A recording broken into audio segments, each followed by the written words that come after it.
New Thought Media Network.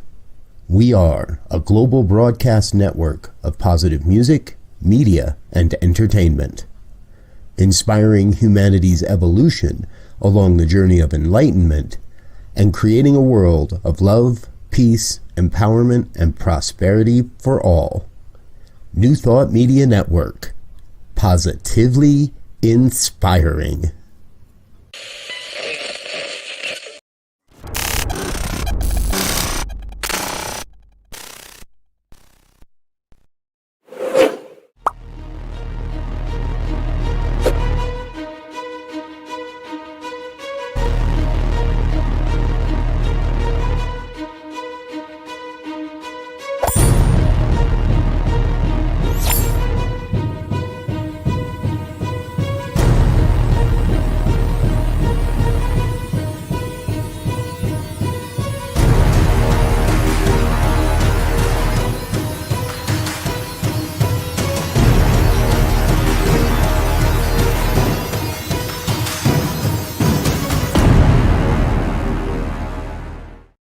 And hello again, dear ones. Dr. Robert with you here on a Friday night. It's 5 o'clock on the Mountain Time Zone, and that means it is time for the good news. So grateful that you are with us.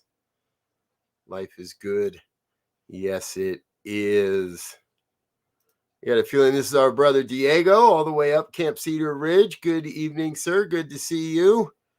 Not sure why Facebook doesn't have you as an authorized user, but it's good to see you nonetheless. Grateful that you are with us. All right, folks. Anyone else that's watching along, feel free to chat along, chime along, drop a comment if you like as we go. Let's jump into it. Here is the story of the decade. From my opinion, if and it sounds like something right out of a horror movie. Sydney Moore was in her mobile home when the recent tornado hit Clarksville, Tennessee. As she watched the roof of her home being pulled into the tornado funnel, she also watched the bassinet containing her 4-month-old son, appropriately named Lord, into the tornado funnel as well. Sydney was able to throw herself on top of her 1-year-old son as the walls of their mobile home collapsed. Her husband was injured by the force of it all, and they went searching for little baby Lord as well. Her sister, and then she said there was the miracle. It was like a little tree cradle. Now, the child had a couple of little scrapes and cuts, but other than that was unharmed and nestled in the cradle of a tree branches in the middle of a tornado. Oh my gosh. Yes, a GoFundMe was set up for the family to help them replace what was lost.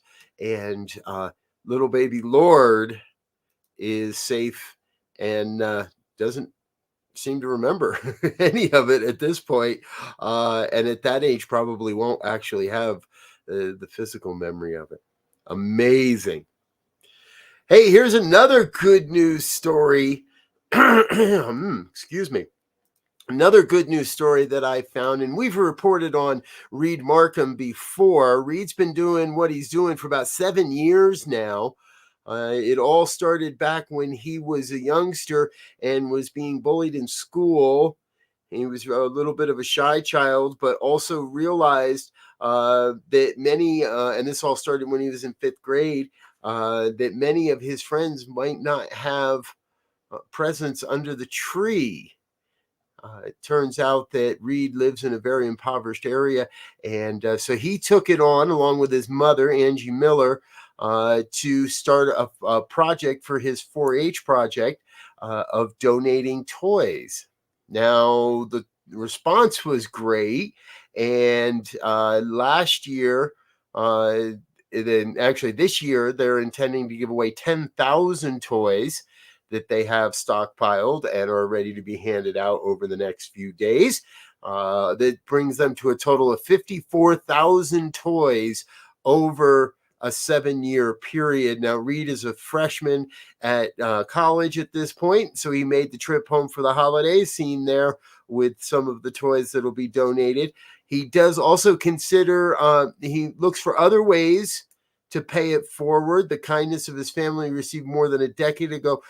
He started other charitable programs. He holds silent auctions to benefit pediatric cancer patients, and also had started a backpack giveaway that he started with his mom when he was just 11 years old. Area residents tell local newspapers that he catalyzed everyone in the community, and everyone wants to get involved in his work in some way. The paper said his activities have raised more than $3.5 million in charitable contributions. Right on, Mr. Markham. Reed, you're doing a great job out there. Hey, folks, we get most of our stories over at the goodnewsnetwork.org. We encourage you to drop over there, give them some of the love and attention that they deserve. And if you know of a good news story you'd like us to cover, please drop us an email, goodnews@ntmedia.org. Please feel free to share the good news stories you're seeing in the world with us. And we'll, if it fits in with our storyline, we'll add them into a broadcast and feature you as the contributor as well. So we'd love to have you join us here on the Good News Network. All right, back into the stories. This one I found really, really interesting. It's a public-private partnership. And what's happening is one of the world's largest nuclear waste facility treatment facilities has begun operations as liquid and solid waste is turned into large bricks of non-radioactive glass. Yes. The Hanford nuclear cleanup site in Washington State, it was commissioned by the Department of Energy. It takes nuclear waste and mixes it with traditional glass-forming materials at very high temperatures to make solid glass that can safely be stored underground. Now, one of the main concerns is this is mostly plutonium produced for nuclear warheads during the Cold War, and there were 56 million gallons of radioactive plutonium and other materials in both solid and liquid forms from those warheads. So when you take all this stuff and heat it up to about 2100 degrees Fahrenheit, at the Hanford site, radioactive waste mixes with the glass material in a molten state, and then they pour it into stainless steel canisters where it cools to become stable and storable. The multi-billion-dollar facility recently moved ahead to build the first of two 300-ton melters, and after a successful test, saw 300,000 pounds of vitrified glass produced. With the first container of glass produced, we are entering the next era of risk reduction in the Hanford Environmental Cleanup Mission as we work towards the start of tank waste immobilization. That's according to the site manager in the Department of Energy, site manager Brian Vance. Good news coming in the world of nuclear waste. We can turn it into glass, keep it buried, keep it safe, and hopefully not harm any further generations. Hey, here's a story I found about paying it forward, and in one of those great ways, this is billionaire and founder of Cirque du Soleil, Guy Lambierte. He's donated a piece of land that he owns in a suburb of Montreal. The value of the piece is about $5 million US. The founder of Cirque du Soleil is donating all the money required for his hometown to protect a large piece of natural riparian woodland and wetlands that sits adjacent to it. A suburb of Montreal in the south bank of the St. Lawrence River, St. Bruno de Montarville received $5 million from Mr. Lambierte, their most famous resident, for the purchase. He said, "It is with great pleasure that I offer this land to the city where I grew up and where I still live. I've been going to the park since my childhood, and that is why I was quick to accept the city's proposal when they offered to make this space protected place that all residents would enjoy." What a great Great story. Folks, we may not have 5 million to give, but I bet we all have $5 to give. And I bet there is a good cause in your heart that you could easily give that $5 to. Perhaps it's New Thought Media Network.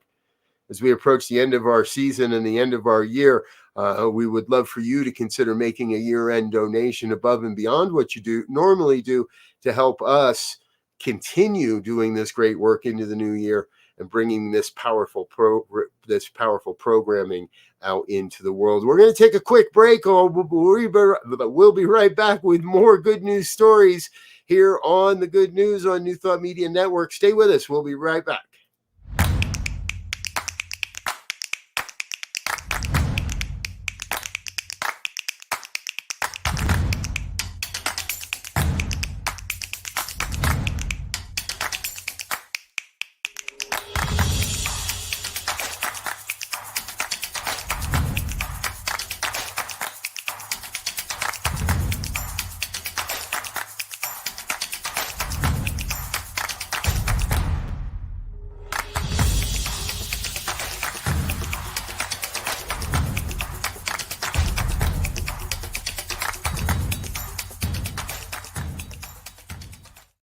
Yes, dear ones, we invite you to join our New Thought on social media. We have our own social media platform available for you now over at ntmedia.org. Look for the button that says community in the top menu bar. Click that. Sign up is real quick and easy.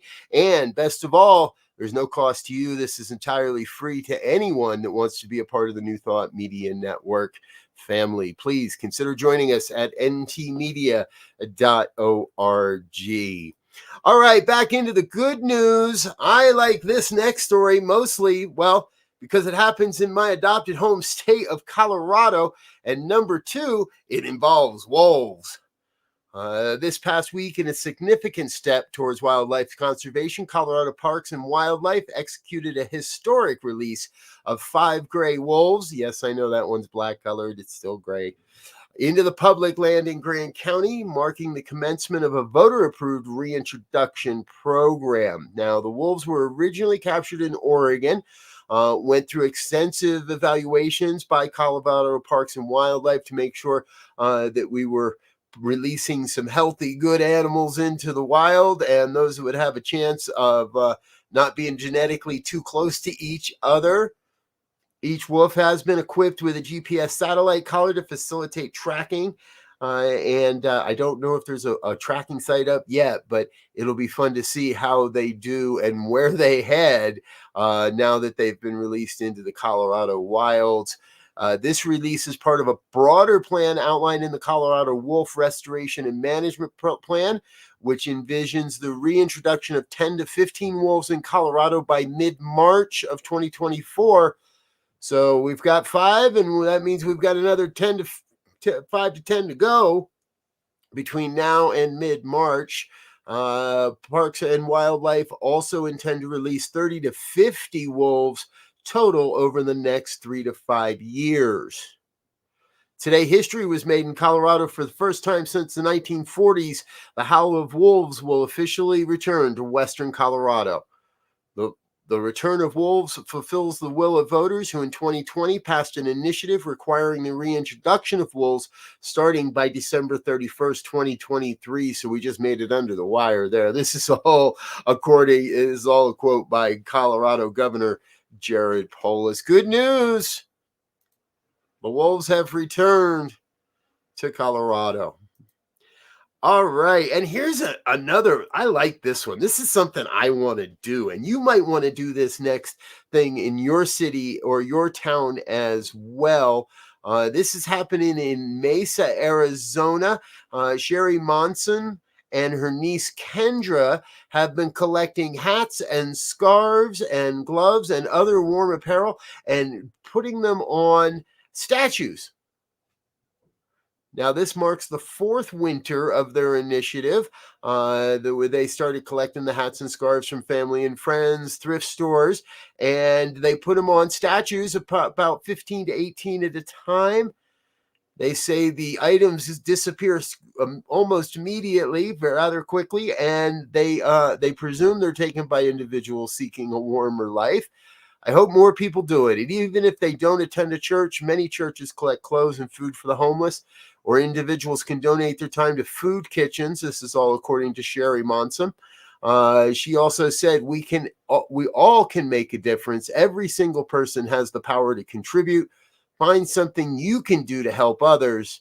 I personally believe that's our purpose on earth. I agree with you, Sherry. And I believe most of the folks watching New Thought Media Network would agree with you as well. Find something you can do to help others. This holiday it is you celebrate this holiday season. Find a way to help others. And that's exactly what's happening in Poland. Now, with a name like Brzezinski, anytime a good Polish news story shows up, you take a notion.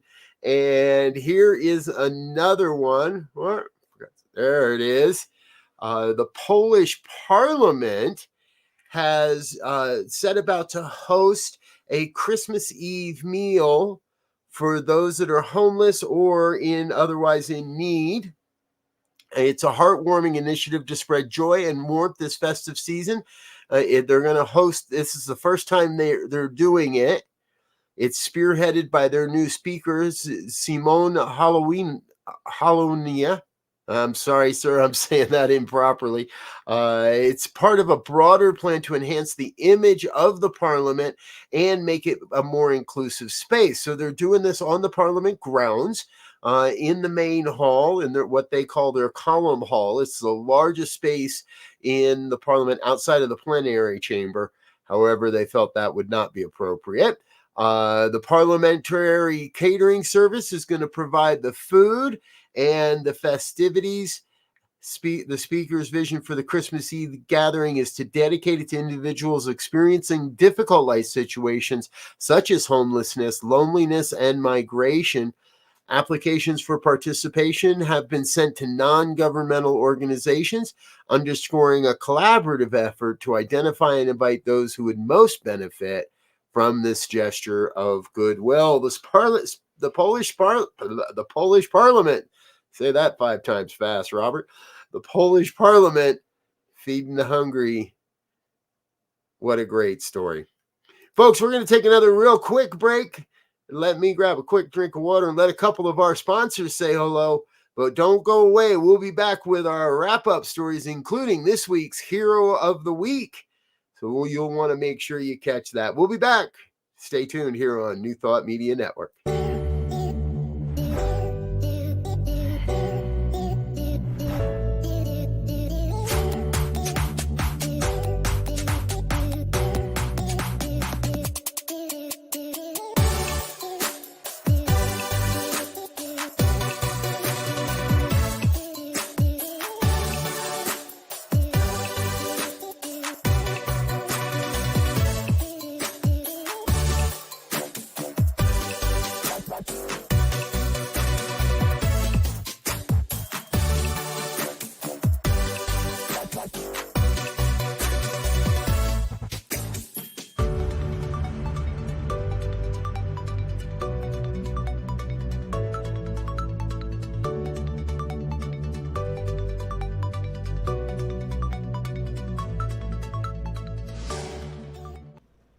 Please help us say thank you to our organizational sponsors, including the Hepperlin Foundation, Affiliated New Thought Network, International New Thought Alliance, Science of Mind Archives and Library Foundation, Center for Spiritual Living Denver, Center for Spiritual Living Midtown, New Thought Philadelphia, Planned Happiness Institute, Summit Center for Spiritual Living, One Heart Retreats, Center for Spiritual Living on the Lake, Unity Spiritual Center, Kitchener, Om Center for Spiritual Living, La Mesa, Satya Center, Center for Spiritual Living, North Jersey, Unity of Savannah, and Center for Spiritual Living, Seattle, as well as all of our individual donors. Thank you for making New Thought Media Network a place to be. Please come be you. And remember, like, share, and subscribe. New Thought Media Network, positively inspiring. Yes, yes, yes. Thank you, thank you, thank you to all of the organizational sponsors and individual donors that make this network possible, that allow us to take these messages of good and this vision of a world that works better for all out into the world. We appreciate you. We love you. If you'd like to become part of this mighty network, consider making a recurring donation over at ntmedia.org/donate. Real easy to do. $5 a month goes a long, long way to helping us keep this message on the air. All right, back into the good news. As we approach the holiday season, with Christmas right around the corner, there's all kinds of stories that have made their way across my desk. And this next one is one of those heart warmers. In 2017, Barbara Rotunda and Jean Terrell McDonald, two friends from St. Petersburg, decided they wanted to spread a little holiday spirit to residents of a local nursing home. They each spent about $120 and provided gifts for a dozen or so people. Well, that effort has continued and flourished. Fast forward to last year at this time, and they had the opportunity to gift over 400 individuals across 5 different nursing homes with gifts on the Christmas holiday. This past July, they made it all official and launched the Residence Home. It's a 501c3 nonprofit organization. They have one primary initiative, and that is the Christmas Giving event. They started reaching out to nursing homes and donors for the gifts. They do a lot of personal shopping and try to find something that's personal for each of the recipients, wrap them themselves, give them a signature and a bow, and get it all ready for Christmas delivery. Residence Hope has become a beacon of hope for seniors in nursing homes, offering not just gifts, but a sense of community and connection during the holiday seasons. The organization's impact continues to grow, and the founders are determined to make each Christmas brighter for those who may otherwise be forgotten. That is all according to their website. You can learn more about Residence Hope and consider maybe doing something similar in your neighborhood. All right, next up, this is another one. Take a look at this little boy's arm. Now this guy's his name is Harry. He lives in Lancashire, England. And Harry was born without a lower right arm. Now, thanks to a engineering and manufacturing company in the UK called Open Bionics, they have what's called the Hero Arm. These arms are available in over 800 locations in the US, UK, Europe, Australia, and New Zealand. And what happened here is Harry overwent some trials and was able to prove that he would be able to use the arm properly. So the National Health Services of the UK paid for the majority of it on his behalf. Now, the manufacturer does offer other than Iron Man motif to arms. They do offer prosthetics with other hero themes. And young Harry wanted the Iron Man. His grandmother said when he got it yesterday, he was just beaming. He couldn't wait to show everybody. He'll now be able to really get into the festive spirit, and he can pull Christmas crackers with both hands now, which he was never able to do. Again, that's according to his grandmother, Susan. Congratulations, Harry. What a great Christmas gift. A new arm. A bionic arm. It's not bionic. It's a prosthetic arm, but I love the story nonetheless. And hey, here's another one. This time of the year, it's so easy to find these great stories. And this one comes to us from India. A group of considerate young people calling themselves the Goodfellows are changing the lives of India's senior citizens by pairing them with volunteer grandchildren. Now, the whole program is meant to combat loneliness and help bring these elders back into society. The organization allows members of the elder's family to nominate them as a grandpal in search of one of these good fellows. Now, typically, this happens when the person's spouse or closest family members just aren't around any longer.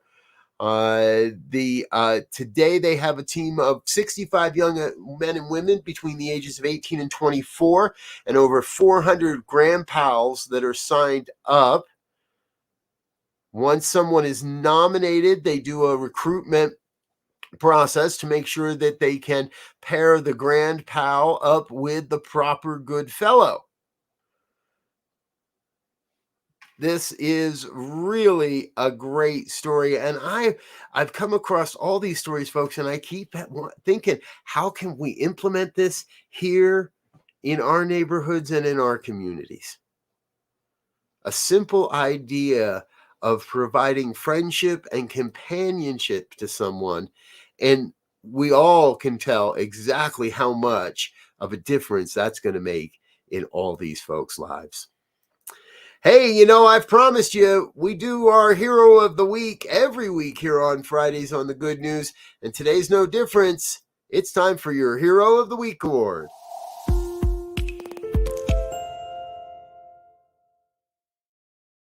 I'd like to introduce you to Crystal and her friend Dave Poland. Now, back when Crystal was 6 years old, Dave was a volunteer hospital driver, and he was transporting Crystal back and forth from her home in Somerville, Indiana, to Shriners Children's Hospital in St. Louis.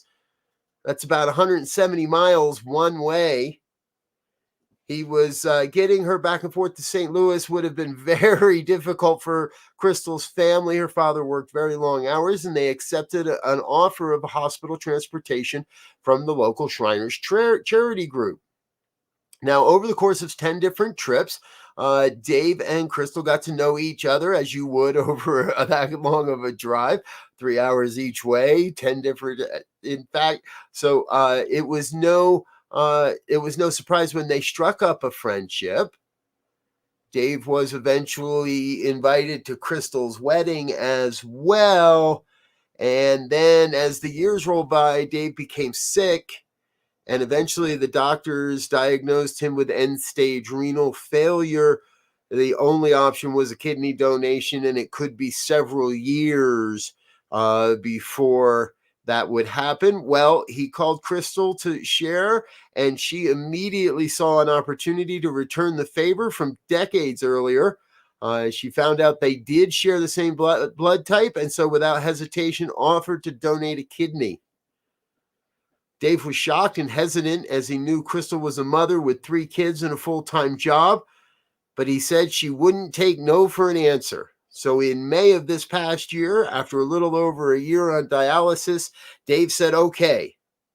Crystal laughed and said, pack your bags, Dave. You're going to get you're going to get a slightly used but new kidney.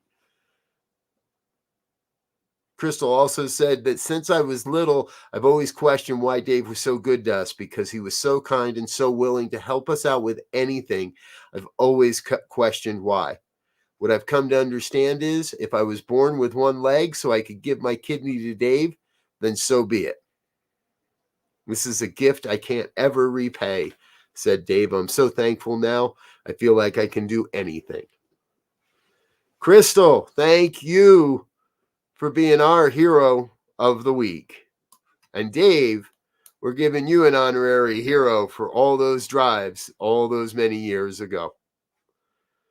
There you go, folks. That's it for tonight. That's the good news. Thanks for being with us here on the New Thought Media Network. We look forward to being with you again real soon. And stay tuned. In just a half an hour, it's the Fireside Chat with Reverend Michael Mangus. Starts at 6 o'clock Mountain Time. Join us for that. Evening prayers at 8:15. And we'll be back tomorrow with our Science of Mind and Spirit conversation series. That happens at 9 a.m. Mountain. Until next time, I wish you peace and richest blessings. Bye now.